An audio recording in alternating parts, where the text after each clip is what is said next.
Okay, so I don't actually understand what problem Osen has with OUHON and why he always seems to acknowledge everyone else's talents and achievements, but never seems to recognize that OUHON is actually ahead of his peers, or the fact that he is one of the most talented soldiers and captains of his generation. Like, it's crazy to me that he would be willing to extend an invitation to Moten if he does well, yet he doesn't even trust his own son to be a part of a fight. So on one hand, he's given Moten so many opportunities to make plays, make a name for himself, and rack up achievements and acknowledgement for being the man who started off this war.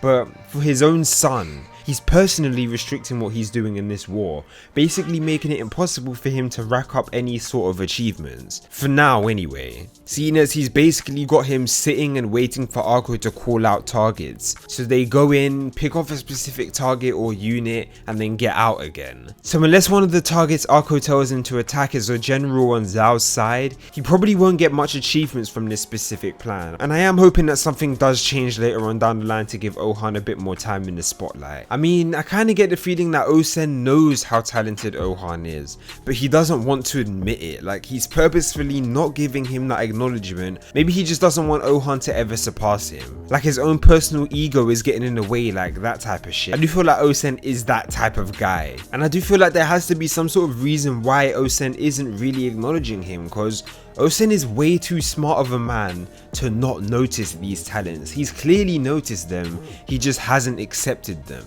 But yeah, so right now we've got Osen's right hand man Arko going into a head-on collision with Raboku's deputy Gakue. 10,000 versus 10,000. And to be honest, I'm not quite sure why Zhao didn't commit more of their forces to this fight though, cause yet again, if you have the advantage in numbers, why not make use of that fact? Why would you present your enemy with a situation that allows them to fight back on equal terms? Like, that doesn't make any sense to me. If you have the advantage, make sure you exploit that advantage.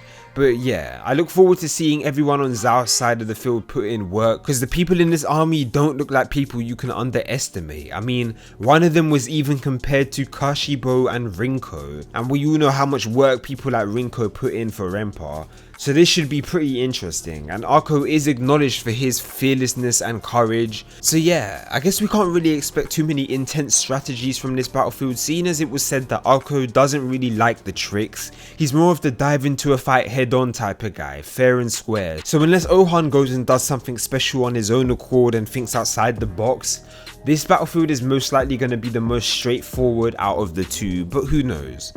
Overall, I'm going to rate this chapter a 7 out of 10. It was the mildest chapter we've got in quite a while. Like, it didn't really give us too much. Like, there wasn't really much to talk about in my opinion, because it just focused more around preparing us for the next battlefield. It didn't really give us any action, and it didn't really give us much information either. It was kind of one of those in-between chapters, but it was still good though. It wasn't bad. So yeah, a 7 out of 10 from me. But let me know what you guys think of this chapter and the whole plan that Osen has for OUHON in the comment section down below. Like the video if you did, and subscribe if you haven't already for more of that kingdom greatness. And I'll see you guys in the next video. 1.